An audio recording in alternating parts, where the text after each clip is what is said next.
Alors si on était à la télé, on me dirait dans l'oreillette que le journaliste GL est en route, mais on n'est pas à la télé. On est ici sur le salon Global Industrie qui a très bien démarré ce matin. On est vraiment très heureux d'accueillir cette nouvelle édition sous le ciel bleu en plus. On nous avait promis de la pluie, mais aujourd'hui il fait beau. Et donc on est ensemble 4 jours pour célébrer l'industrie, pour célébrer la recherche, l'innovation, les talents de la France et de l'international, puisque Global Industrie, bien sûr, est un salon aujourd'hui plus que jamais ouvert à l'international, aux collaborations, notamment avec l'Europe, mais pas que. On retrouve aussi beaucoup de stands venus de pays lointains. On a la French Fab qui est là juste en face de nous. On a également plein de... Vous connaissez tous les villages. On a bien sûr BPI France qui accompagne le salon. Et on aura l'occasion bien sûr de visiter les Sea Halls qui sont dédiés chacun à des domaines d'excellence. On parle de l'usinage de précision, un domaine dans lequel la France est leader. On a bien sûr toute la partie métallurgie, on a la partie électronique. On a toutes les startups qui accompagnent les startups qui s'impliquent dans l'industrie aujourd'hui. On a la cyber qui est représentée avec le village de l'IA et la 5G, tout près d'ici d'ailleurs. On a bien sûr les Golden Tech, un parcours sur le génie humain. GI Avenir pour les jeunes qui sont là, qui nous ont rejoints dès ce matin, 9h, ils étaient là. On a bien sûr la plasturgie, on a la robotique avec l'entrepôt connecté également. Une animation à voir qui rappelle un peu ce qu'on avait avec l'usine connectée il y a 3-4 ans. Donc c'est des prouesses d'installation et de mise en œuvre qu'on a sur ce salon. Donc beaucoup de choses à voir. Et puis bon, on se retrouve maintenant sur le salon, sur le stand du réseau des Carnot, avec Jean-Denis Muller qui est directeur général de l'association des Instituts Carnot. Et Jean Delalandre, directeur général du comité Richelieu. Bienvenue à tous les deux. On peut vous applaudir comme ça, voilà, ça fait toujours du bien. Alors bonjour à tous les deux. On est là en fait pour célébrer la signature d'une convention qui marque une nouvelle étape de collaboration entre vos deux instituts. On va évoquer cela peut-être en commençant par une présentation. Jean-Denis, nous rappeler ce que c'est le réseau des Carnot. Bonjour à tous. Alors, le réseau des Carnot, ce sont 35 000 professionnels de la R&D pour l'innovation des entreprises. Ce sont 200 organismes fédérés en un réseau. Réseau qui prend la forme finalement de 39 guichets, on va dire thématiques et ou régionaux, qui permettent aux entreprises d'avoir un accès facilité, accéléré aux moyens de la recherche publique française. Et donc, on est au service des entreprises depuis maintenant près de 20 ans. Et on a de cesse de se rapprocher d'autres réseaux, en particulier des réseaux d'entreprises qui ont ce besoin d'innover, en particulier à partir de technologies. Parce qu'on l'évoquera tout à l'heure, faire participer la recherche à la croissance d'une entreprise, c'est vraiment une démarche qui n'est pas forcément naturelle pour tout le monde. Et donc on va voir toute l'importance que ça peut avoir d'accompagner les entreprises dans cette démarche. Alors, Jean, vous êtes directeur général du comité Richelieu, qui est un grand réseau de PME au niveau national. Alors oui, et je donnerai moins de chiffres que Jean-Denis a donné pour commencer en présentant le réseau des Carnot. Le comité Richelieu, c'est un réseau de start-up, de PME, essentiellement d'ailleurs de PME et de TI innovantes. Nous, on est né il y a 36 ans, voilà. À l'origine, et je le dis d'autant plus du fait d'un sujet qui nous occupe beaucoup aujourd'hui, ce sont 5 dirigeants de PME industrielles de défense qui ont créé le comité Richelieu en 89 parce que la France achetait des AWACS aux États-Unis. Et puis il y avait des marchés de compensation et vous aviez des PME qui étaient inquiètes de savoir si elles allaient bénéficier de ces marchés. Voilà. Et donc dès le départ, on a été créé et on est mobilisé encore aujourd'hui, mais élargi au sujet d'innovation, à porter la voix des startups, PME et ETI innovantes qui veulent obtenir des marchés. Et puis pour obtenir des marchés, elles doivent également être connectées évidemment à un large écosystème d'innovation et de recherche en France, d'où l'intérêt que nous avons à être en lien avec le réseau de Carnot et d'autres organisations. Voilà.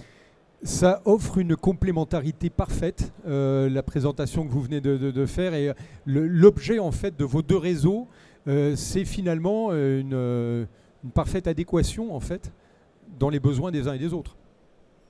Tout à fait. Nous fournissons la technologie, les entreprises en ont besoin, et en fait, ce n'est pas une simple relation client-fournisseur, on monte des partenariats. Donc ce sont de vraies collaborations pour aller de la technologie, voire même de la science, jusqu'au marché. Il faut travailler ensemble.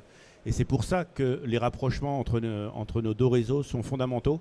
On veut augmenter, accélérer cette relation de partenariat qui permet, comme on dit, de monter en TRL, de monter le niveau de maturité des technologies qui sortent de nos laboratoires pour aller jusqu'au marché, qui est l'objet évidemment des entreprises innovantes.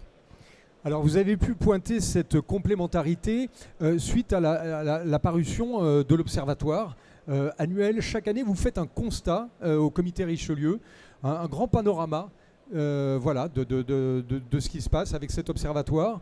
Oui, tous les ans, depuis 12 ans maintenant, on interroge les entreprises innovantes. Donc il y a à peu près 600 réponses qui sont faites sur des milliers d'entreprises qui sont interrogées. Mais c'est bien 600 pour se donner une idée de ce que pensent les entreprises françaises, qui ne sont pas des grands groupes pour celles qui répondent, s'agissant des dispositifs publics en faveur de l'innovation.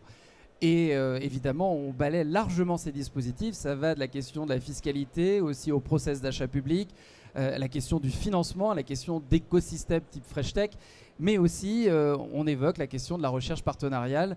On évoque ce type de sujet dans cet observatoire. Et c'est ainsi qu'on s'est connecté et qu'on s'est dit qu'il y avait d'autres choses à faire que de ne parler d'ailleurs que de cet observatoire, d'où cette convention qui aborde d'autres sujets.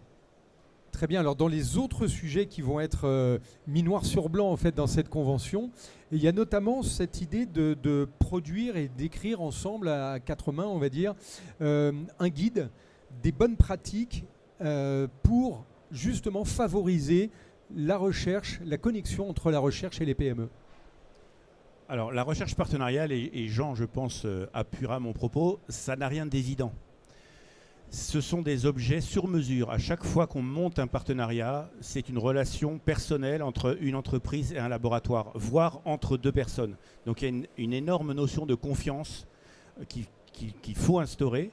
Et le montage d'un tel projet, il est long, il est complexe au bon sens du terme. C'est-à-dire qu'on parle du futur de l'entreprise. Donc c'est d'abord l'entreprise qui doit savoir où elle va ou qui a envie de partager le chemin qu'elle souhaite. Et c'est au laboratoire de l'écouter et de faire se rapprocher les potentiels technologiques ou scientifiques du laboratoire et ce futur de l'entreprise. Et donc ce lien, il faut le créer. Et comme ça n'a rien d'évident, il faut se poser des bonnes questions. Il n'y a pas un modèle unique, il n'y a pas une réponse unique. Personne n'a la science infuse, ni Jean, ni moi, ni même chacun de nos adhérents. En revanche, ce qu'on peut faire ensemble, c'est les aider à se poser les bonnes questions. Et pour rebondir sur ce que vient de dire Jean-Denis, effectivement, il n'y a pas d'évidence. En revanche, il faut tout faire pour faire naître l'évidence. Et pour faire naître l'évidence, justement, il faut se poser les questions que tu évoques. Alors, on va travailler à réaliser ce guide dans les mois qui viennent. Et encore une fois, l'idée, parce qu'il y a plein de situations, quasiment autant que de connexions possibles entre un laboratoire de recherche publique et puis une entreprise, et de la myriade d'entreprises qui existent. Et donc, plutôt que de dire voilà comment ça se passe, voilà comment ça doit se passer, voilà comment ça fonctionnera bien, on s'est dit que l'approche, c'était de se poser des questions et de les inviter à se poser ces questions pour éviter de tomber dans un certain nombre d'écueils et pour éviter d'oublier un certain nombre de sujets qui sont importants. Ce que vous évoquiez à l'instant, c'est de poser les bonnes questions pour faire naître la réponse dans l'entreprise. C'est vraiment tout le principe de ce guide qui va être un peu une méthode de réflexion quand on veut engager cette démarche. Voilà, et méthode de réflexion pas seulement pour l'entreprise, mais aussi côté laboratoire. Il faut que le laboratoire, face à une nouvelle demande, face à un nouveau partenaire, recommence à se poser toutes les bonnes questions. Donc ce guide, il est vraiment à usage des deux parties. Les laboratoires qui veulent continuer à progresser dans leur activité de recherche partenariale et les entreprises qui peut-être font déjà la recherche partenariale mais sans s'être posé toujours les bonnes questions, et surtout toutes les entreprises innombrables qui pourraient bénéficier de ces capacités technologiques et qui pour plein de raisons, de bonnes raisons, n'ont pas franchi le pas, soit par ignorance, par crainte. Voilà, il y a toutes sortes de raisons qui font que les choses ne se font pas et on pense qu'il y a vraiment énormément de progrès à faire. Et du côté de la recherche, justement, avec le recul et l'expérience que vous avez des dossiers CIFRE, par exemple, vous avez plein de cas de figure qui ont été déjà testés, éprouvés, validés. Alors, on signe un contrat toutes les 10 minutes. Là, depuis le début du salon, on a déjà signé beaucoup de contrats. Donc, on a cette expérience. Simplement, à chaque fois, c'est un nouveau partenariat. Encore une fois, il faut repartir à la base. Ce n'est pas parce qu'on signe 11 000 contrats par an que c'est facile. À chaque fois, c'est complexe. Je pense que Jean peut le... Non, mais oui, évidemment, c'est complexe. Et moi, je voudrais ajouter quelque chose sur cette question du guide qu'on va réaliser, dont on pourrait penser qu'en réalité, il s'agit juste d'enfoncer des portes ouvertes. C'est là que j'insiste sur l'aspect méthode. Parce qu'en fait, il y a des personnes qui, depuis longtemps, travaillent dans des relations de recherche partenariale, mais qui pourtant ne vivent pas toujours un long fleuve tranquille. Et même lorsque ça se passe plutôt bien, peuvent identifier ici ou là quelques irritants. Alors il y a eux et puis il y a les autres, ceux qui ne travaillent pas encore aujourd'hui avec la recherche publique. Et quoi qu'il arrive, dans un cas comme dans l'autre, il est intéressant de se prêter au respect d'une forme de méthode et d'une checklist à respecter. Et puis l'autre chose que je voulais dire, c'est que si aujourd'hui des entreprises ne travaillent pas avec la recherche publique, et on a organisé il n'y a pas très longtemps une rencontre entre 2 entreprises membres du comité Richelieu et des directeurs des Carnot, il y avait une entreprise qui, elle, avait l'habitude de travailler avec la recherche publique. L'autre, pas du tout. Il y avait plusieurs explications derrière, mais ce qui est certain, c'est que l'une comme l'autre était ouverte sur le sujet. Mais il y en avait une qui avait eu l'occasion, qui l'avait fait, qui avait aussi un background culturel qui faisait qu'elle était tournée vers la recherche publique, qui avait aussi un réseau établi du fait du profil du dirigeant de l'entreprise qui la tournait vers la recherche publique. Et de l'autre côté, on avait quelqu'un qui, en termes de culture, en termes de réseau, et pourtant il a une PME qui fait 30 millions d'euros de chiffre d'affaires, voilà, une PME industrielle, il s'intéresse à l'innovation, mais il ne s'était pas particulièrement tourné vers la recherche publique. Et donc, il faut les amener à travers ce type de relation, à travers ce type de guide, à travers un dialogue qui s'établit, à se tourner vers cette possibilité et tout ce que ça peut offrir aux entreprises. Parce que, comme on l'évoquait au début, il y a une question de confiance, un peu de sécurisation pour quelqu'un qui n'a pas la culture ou pas complètement le réseau, de dire tiens voilà, ce guide va vous permettre de faire la bonne démarche, de vous poser les bonnes questions, d'avancer de façon sécurisée. C'est une façon justement de prolonger et d'inciter de plus en plus de gens à se servir de la recherche. C'est ça, il faut aller au-delà de la crainte initiale que pourrait avoir une PME en disant voilà, une grande université, un très grand organisme de recherche mondialement connu, est-ce que je peux travailler avec lui? En fait, c'est une histoire entre une équipe et une autre équipe. Et c'est ça qu'on explique en fait. C'est des personnes qui se rencontrent, qui posent les bonnes questions, qui construisent un projet. Et après, oui, de notre côté, c'est souvent des laboratoires attachés à des grands organismes. Mais c'est pas grave. On travaille au niveau de l'équipe sur la problématique de la PME. Rien d'autre. Et c'est en ça qu'on est originaux. C'est-à-dire que nous, on ne cherche pas à pousser des technologies vers le marché. C'est pas comme ça qu'on travaille. C'est qu'on écoute le besoin de la PME et on construit, si c'est nécessaire, le chemin qui va permettre d'aller de l'état de connaissance actuel académique jusqu'au marché. Et ça, on ne peut le faire qu'avec l'entreprise. Donc c'est ça qu'on veut développer parce qu'on sait qu'il y a un énorme potentiel dans les PME, dans les ETI, qui innovent. En fait, ce sont elles essentiellement qui innovent, mais elles n'ont pas forcément accès à ces outils de la recherche publique qu'on met pourtant à leur disposition. Et on évoquait tout à l'heure en préparant l'interview, on a un exemple ici sur le stand du réseau des Carnot, d'une très belle collaboration entre un institut de recherche sur des capteurs et une PME qui a développé, grâce justement à cette recherche, à ce partenariat, une optimisation de sa chaîne de production. C'est ça. Alors, aujourd'hui, on a une dizaine d'exemples de projets, certains déjà en collaboration avec une PME ou avec une entreprise plus grande, d'autres qui sont un petit peu en amont, c'est-à-dire qu'on prépare des choses absolument fabuleuses. Quand on fait le tour du stand, on voit des choses qui vont être sur le marché dans 2 ans, 5 ans, à condition qu'on trouve ce partenaire industriel qui va se saisir de ce qu'on propose.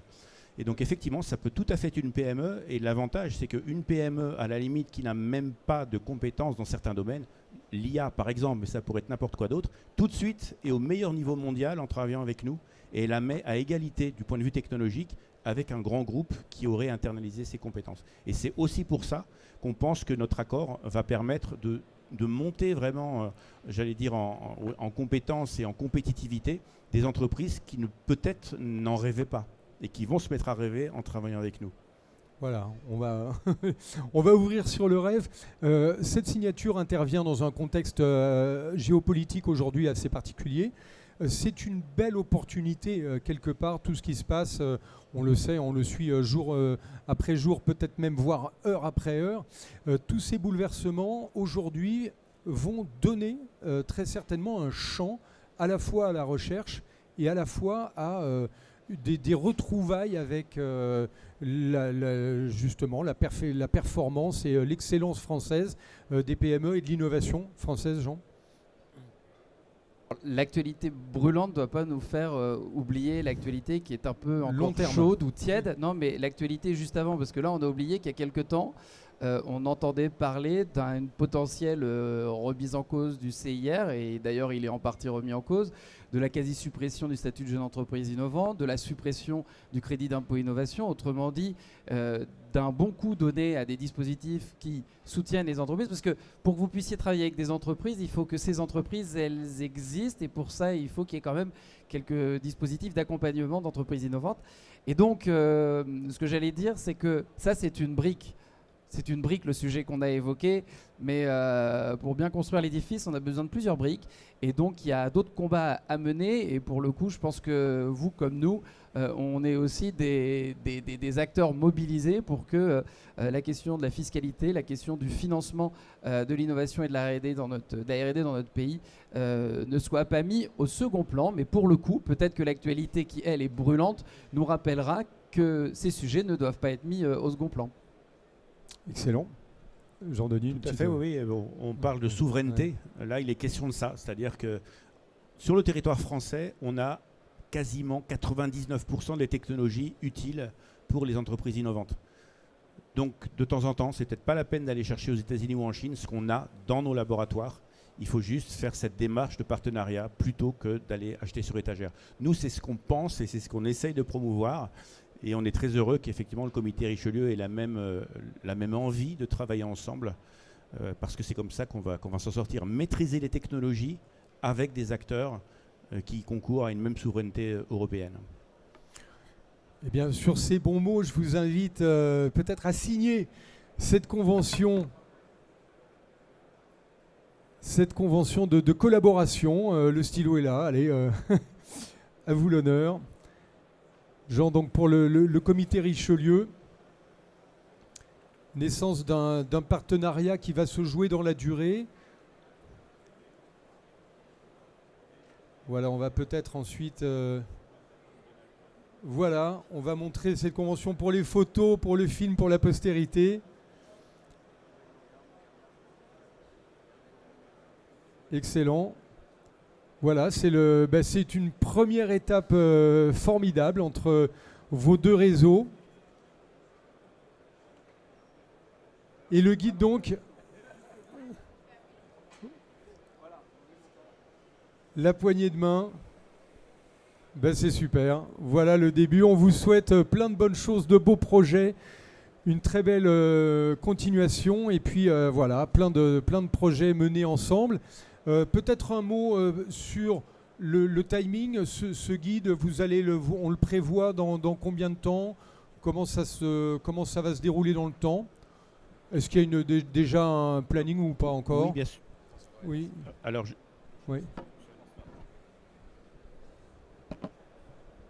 Tac. Tout à fait, voilà. Oui. Donc juste après ce salon, on va se mettre au travail. Donc l'idée, c'est avec nos membres, certains de nos membres, des chefs d'entreprise, des directeurs de laboratoire, des chercheurs, des chefs de projet, de recueillir finalement, de se poser quelles sont ces bonnes questions. Et donc on se donne, on va dire l'année 2025, pour pouvoir avoir ce guide prêt dès l'année prochaine qui sera les 20 ans des Instituts Carnot. Donc on va en profiter effectivement pour sortir ce document en collaboration avec le comité Richelieu. Génial, on aura l'occasion alors l'an prochain de fêter ce bel anniversaire. Oui. J'avais juste à ajouter à ce que tu venais de dire qu'effectivement, on ne l'a pas précisé avant, mais l'idée, c'est pas de rédiger le document nous deux ou avec quelques collaborateurs des uns et des autres. C'est vraiment parce que tu l'as dit tout à l'heure, on a pas la science infuse sur ces sujets-là. Ce qui est intéressant, c'est de travailler de manière complètement collective, parce que c'est certain qu'à travers les témoignages qu'on aura, les retours d'expérience des uns des autres, et notamment des personnes qui sont devant nous aujourd'hui, mais aussi d'autres, eh bien, on pourra avoir un guide qui a une vraie valeur. Voilà. En tout cas, beaucoup plus de valeur que si c'était nous deux qui le rédigions. Voilà, un grand travail collectif. Eh bien, bonne chance au Carnot et au comité Richelieu. On vous applaudit et puis on va se retrouver devant un verre pour partager sur cette convention. Bravo à vous.